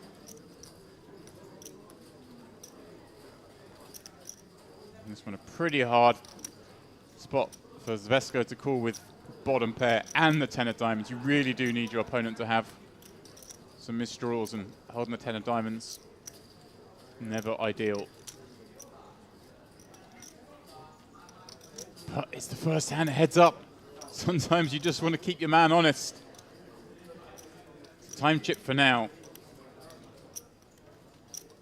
I suspect we'll piece this together. Decide that I'll have far better candidates to call with than that 4. And well, since we're down to 2 out there, we must be down to 2 in here. Now, I know there are far better candidates to be putting this headset on next to you, James, but I'm all you've got for the time being, buddy. Whoa! Whoa, he's turned into a rip! Hang on. Whoa. Whoa! He's taken it as a bluff line. He has a 4 blocking some 2 pairs. He has a 10 blocking some straights. But this is out there, and he just walked into Oleg with a super strong hand. Oleg's letting it go! What did I just step into? Wow, Ali, you had Svesco limp in and check back that flop. He then called a turn bet, and then against that large sizing on the river, he decided to rip it in. And Oleg folded pretty quickly. That was a lot of hand to be dumped off. I guess he was just convinced there wasn't a world in which worse than 9s and deuces were ripping on him. But you've always got to factor in some bluffs, especially on a draw-heavy board like that. Yep. I wonder, I made reference earlier, Ali, and I was thinking this when 3-handed play was underway. Oleg was burning through time chips early on. I'm curious how many he has left, because I can't see any there, although they're probably behind the chips. 2.6. But maybe he just didn't have enough time to think about it. You know, it's interesting because we talked about that being a potential theme and a real issue. If Oleg were to find himself here, as he does, heads up and in a spot such as that one, where really you do want to unpack things, and if you don't have the time, Yeah. then all of a sudden. I mean, I can't even see if Svesco's got any, but I know he spent one on that hand, so I assume he does have a few of them back there somewhere. And is he going for this again? Pardon me, had the hands the wrong way around for a second there. Of course he's going for it again, Ali. He's got ace-queen. But I just would love to know if Oleg has time cards left. Because he folded so quickly there. I don't believe that he does. He can't have done, right? 'Cause he would have been using them there. Yeah, without question. And this is a point I made earlier, that when you get players with no time cards, you can really flummox them with these complicated lines, these over bets. I mean, do you think that any of the motivation to take that line by Svesco was in association with that? I think it's a factor. If he's thinking about it, it's obviously something to be leveraged to his advantage. If you know your without opponent doubt. only has 30 seconds for a decision, I deliberately play very quickly to give them less time to think. But by the way, I don't see time cards in front of Svesco either, which if that's the case, are they there? He used one in that hand before check jamming. So they could be nestled or behind the raise stack. jamming. I think they had nestled Now behind the here stack. I don't see any at all. Maybe there's some Yeah, it's hidden back behind his stack as well, but I just have a tough time. Let's get a drone up there, Ollie.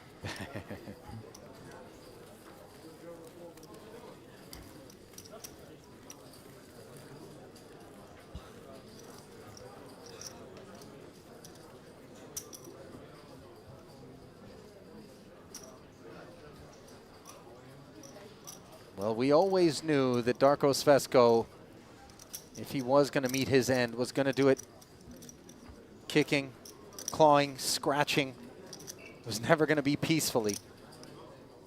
And We saw him just there with a very audacious bluff with just a pair of 4s and the 10 blocker.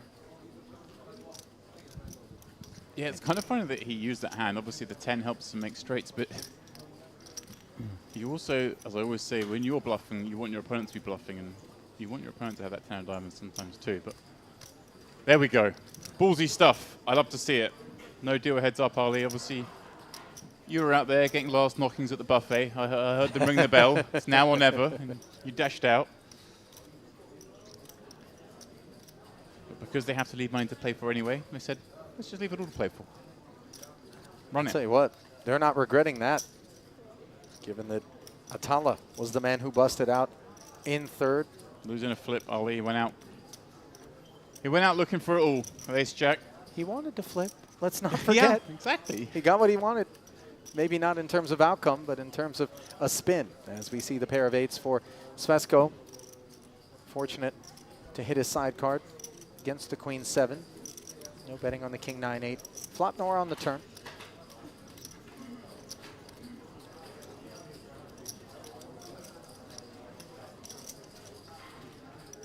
Here we are at the river. Let's see whether or not a pair of 8s feels like betting. We get our answer.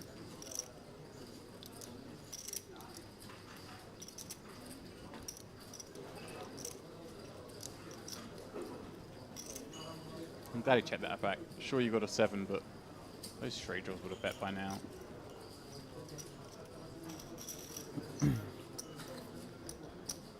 can still win sometimes. You are going to face plenty of check calls.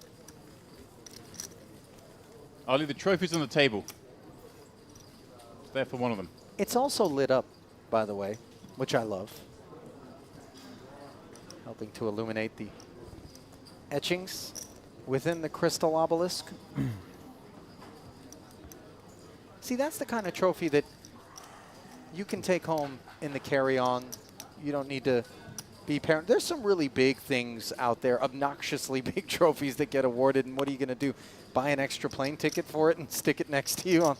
They can afford it. That's a good point.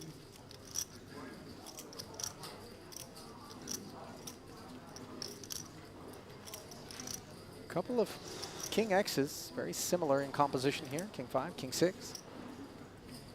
Svesco plays it as a limp. Maybe that's why everyone likes bracelets. Easy to take home.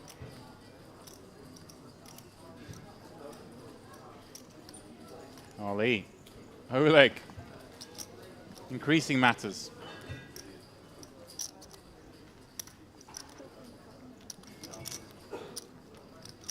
$4.5 million.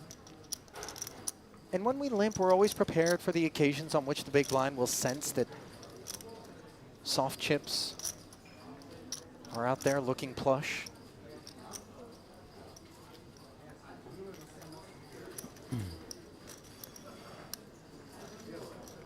Gonna hang in there is Yes, Svesco. sticky with the King 5 off.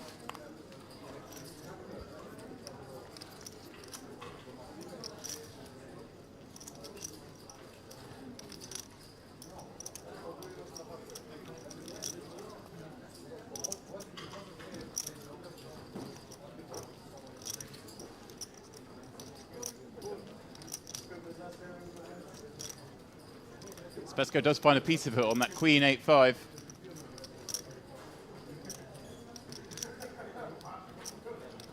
And the big piece.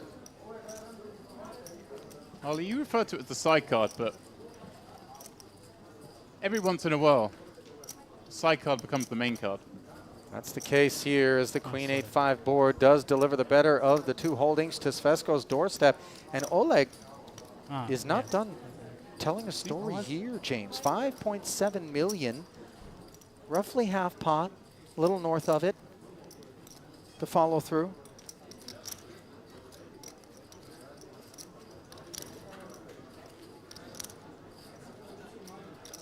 Yeah, Svesco so catching that 5, going nowhere just yet. Big pot brewing, Ollie, 21.6.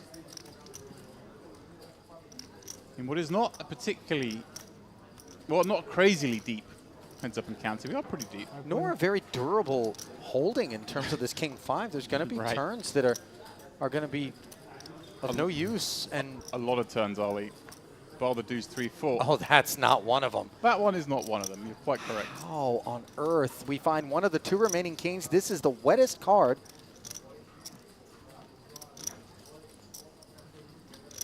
That we can hope for.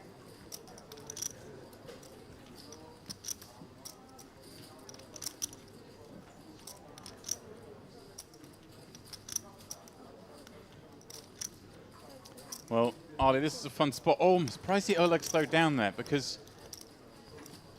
if your opponent's got a queen, you could really try and build this pot. But he's going to slow it down a little bit here, let some of the gut shots maybe bluff. Svesco with a clear bet, of course, having turned kings up.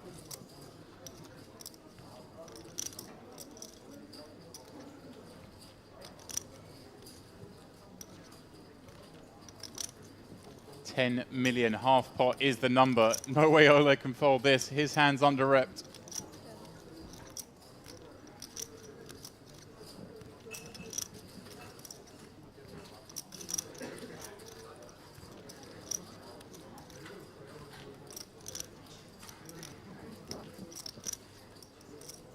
Interesting, Oleg's decision not to barrel the turn after hitting what it must be said is the best card for him. Yeah, a little bit of pot control and a little bit of trappy. He obviously has an under-repped hand, and that ace is going to change things a little bit here, Ollie. That's a pretty bad card for both to see, really. So he check calls the 10 million, bringing the pot to 41.6. And there is some ace X that has turned into aces up as played, perhaps. Yep, there is. And there's not a lot of ace X that's turned into a pair. A lot of that would have just folded the turn. So it's really hard for Svesco to go for max here. If the turn had been one of the low cards, All in. Oh we my may gosh. well have seen a jam and a call, but it's a lot harder now that he does go for it. Completely undeterred by this development is Svesco, who decides this is not aces up, and that he would have heard from Oleg on the turn with something like ace queen or ace king. Yeah, I think those both. I think the best queen still bets the turn in ace queen. Having said that, he did check a king. Ace king again, I think just bets the turn. So yeah, he's not too worried about aces up. It's just how do you get paid by a king on this run out? And so I don't fault Svesco for going all in and asking for all of it, but you're just very unlikely to get called. Maybe with very rare occasion, the ace You win every eight hand. is You the win hand. every hand. I win with? Every hand. You win every hand. Give me one blind. I try not to. You understand why I say no dealing? Because when we save 10%, there is no reason in dealing. Oh, it's absolutely fine. We play until the end. Yeah, it's been more than absolutely fine in terms of the developments here for Svesco. Do you Very detect quickly switched around, isn't it? any frustration in terms of that exchange out of Oleg? Or just matter of fact? I think he just wanted to make it clear that because it was Oleg who said, "We'll just play because there's Because we don't no want to point in save the money 10% behind." for the flip? And Svesco sort of went, "Okay, yeah, we just play," but I How don't much think for? there was that clear indication that was why. I mean, some language barrier, perhaps. He's saying, I wasn't saying you're bad. Like, chill out. leave me alone a minute. Just let me win a pot. I wasn't coming after you personally. It just feels a little bit beaten up right now, Oleg. He's lost every hand of the heads up, Ali. Yeah. It feels grim. You come in with over 2-1 lead. Blink. In a deep Я game, blink неоднозначно and you're говорю. behind. Пока. Well, to be fair, Svesco was never going to be a walk in the park, was he? He has fought hard here at this FT, James, and now finds himself in a brilliant position to possibly close this one out, as heads up has been all him to this point. still so deep though. Over 30 blinds effective. With 100 blinds in play.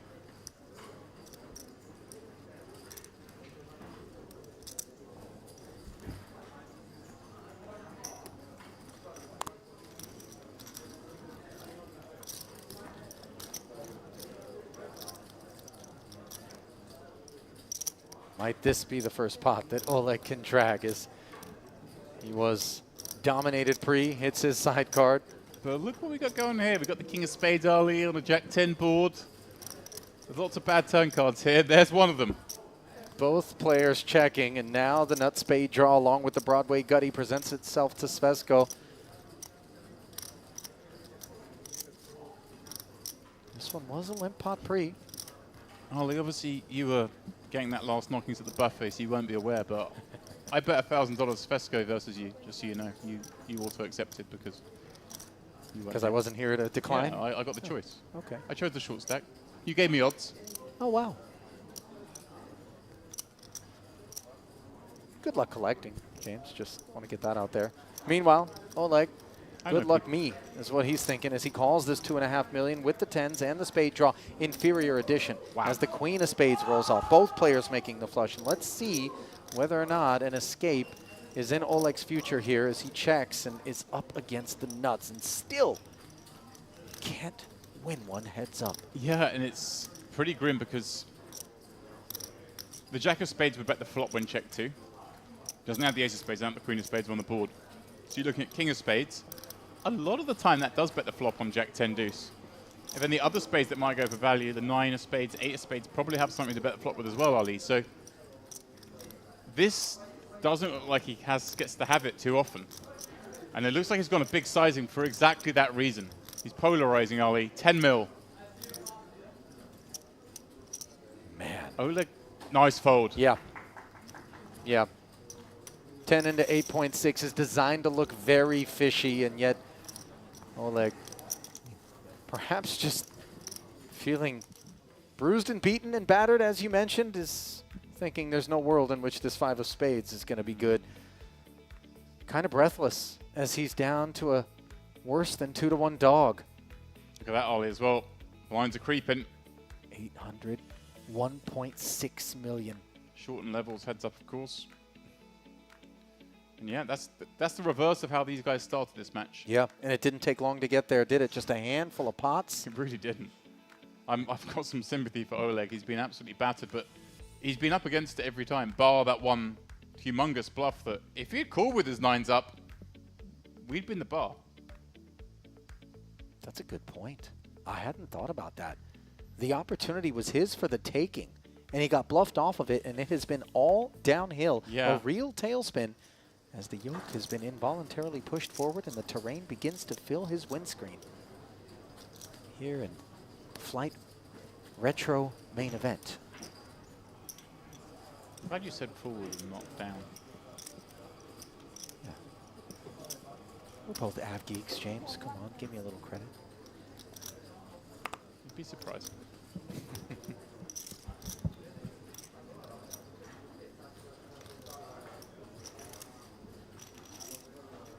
So Oleg limping here, desperately trying to do something to change his trajectory. Queen, Jack, 3. Middle pair against bottom pair. Could this be his first pot? Goes check, check. Now a hard draw for Svesko, James. And This is just not fair. well, for the time being, Oleg still with the best hand. Come on, the way this is going, you think Svesko's not improving I on the think river? absolutely what happens on the end is the Jack of Hearts. I mean, 5 of Hearts. What else? Yeah, just 3 of Spades, maybe. So 1.7 million, the bet from Svesko with the worst hand, but 32% equity. And on the river, it is red, but not a heart. A safe one for Oleg. Yeah, a little action killing as well. Oleg can't really extract any value here. Can Svesko barrel once more, James? Remember, this was limped pre. I think we imagined King 10 would have raised pre. Maybe there's Yeah. some 9-10 that limps in and doesn't make it, and now Wow. max pressure applications. And Ali, this is again, does he have time banks? Are we just going to confuse him by betting these massive sizes? This is what I've seen so many people do in these situations where your opponent has no time banks, is just bet huge a lot. And there is some method to this particular hand. Obviously a 3 block some of the 2 pairs.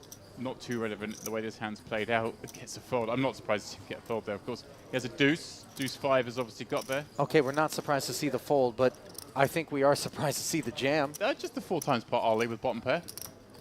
As you do. Svesco just dropping the hammer. And I'm actually surprised because he's won so many of the hands. I'd be thinking, I'm not going to bluff this guy in a big spot too soon because I think he's getting close to the edge, getting close to snapping. Yeah, right. I'm being a little bit greedy. He's going to dig in at some point, but Yeah. Mas ali que nem usam de ano ruco. the heavy equipment has entered the construction site, James, and it is Serbian branded. Bulldozing his way into a whopping chip lead and just bludgeoning Oleg Nataliev, who, by the way, don't allow yourself to be tempted into thinking that this man is the type that ends up heads up and just gets No. mowed. That is not the character that we are squaring off against, but thus far he has been made to look very bad Pass. by Svesco, and an assist from the deck. Yeah, I mean, that one, okay, you get bluffed off. You have 3rd pair, no big deal. The 9 deuce, it's going to be a painful one when he looks back on it, that he got bluffed. The rest of the time, Svesco's had it in some less than certain spots as well that he's going to have it. So you just got to persevere, play your game. Double up puts you back in the lead. That's how he's got to think about this. Sorry, yeah. Say puts it back in the lead. Put him even now, actually. I think they're almost exactly 3-1. Svesco's way. Oh, wow. Oh, wow. This is not fair, Ollie. Listen, James, I've watched some disasters unfold in my day, but the one we've got on our hands right now has been a unilateral tragedy in terms of Oleg Nataliev, who now finds himself with ace-queen limping, begging for Svesco to get out of line here. Yeah. Of course, he is loaded for bear with the 2 kings. This is not how it's supposed to finish. It's supposed to be a bit more fun than this. Listen, for Oleg. it's not done. No, but I mean, how's this the way they're gonna get him? He could double. Oh, Yeah, he could. No time banks. The all-in comes in.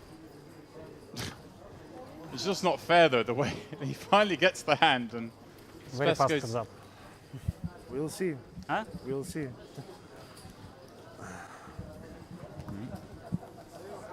Svesco taking nothing for granted.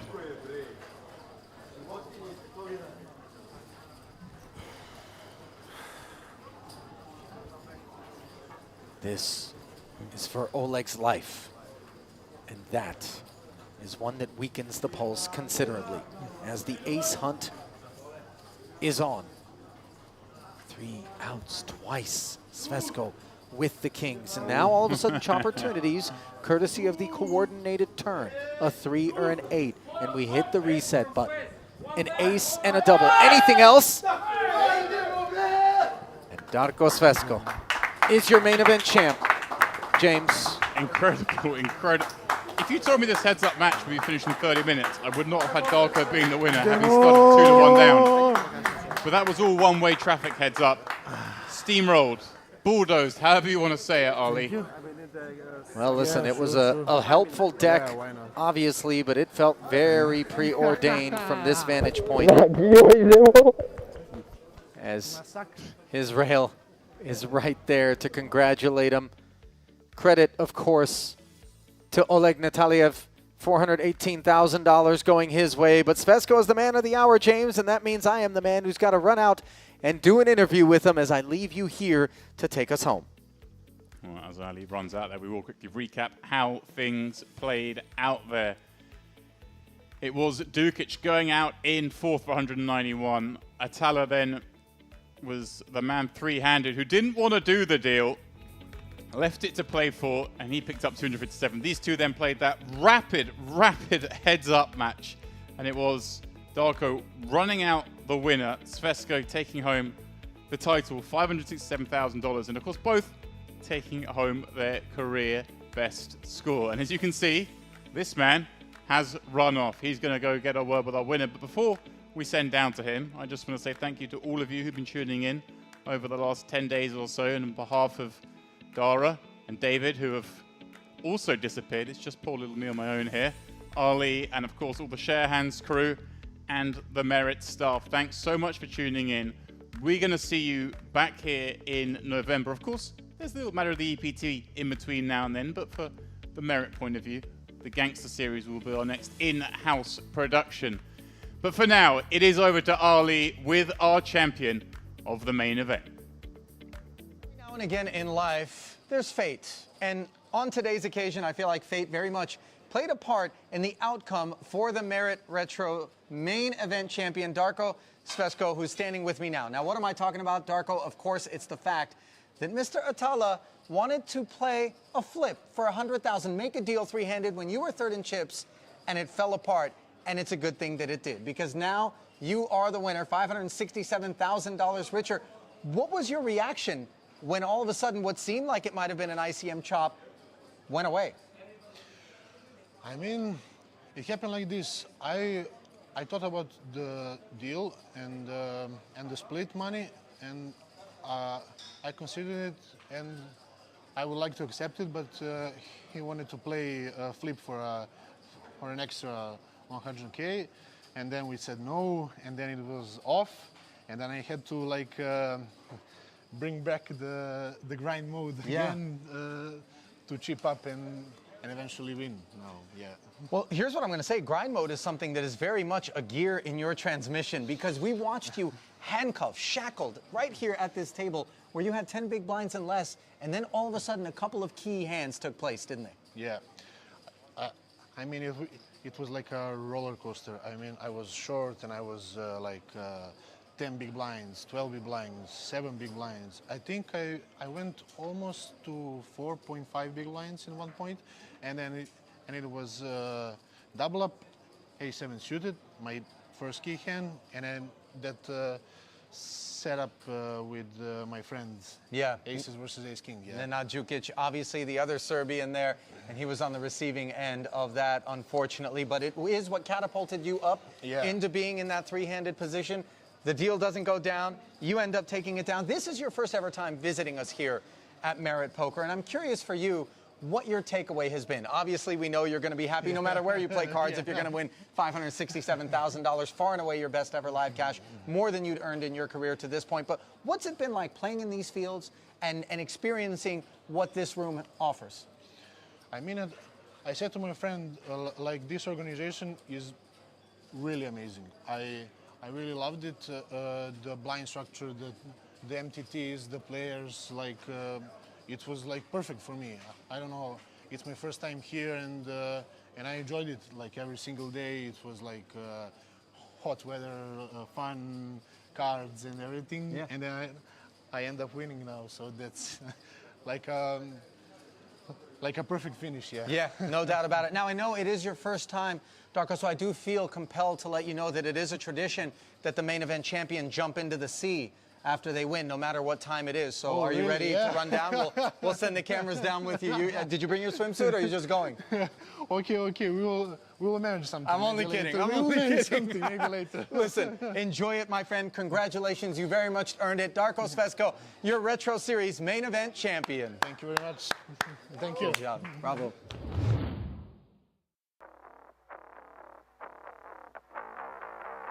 Well, just moments from bringing you back to the break desk here at the Merit Crystal Cove Hotel and Casino.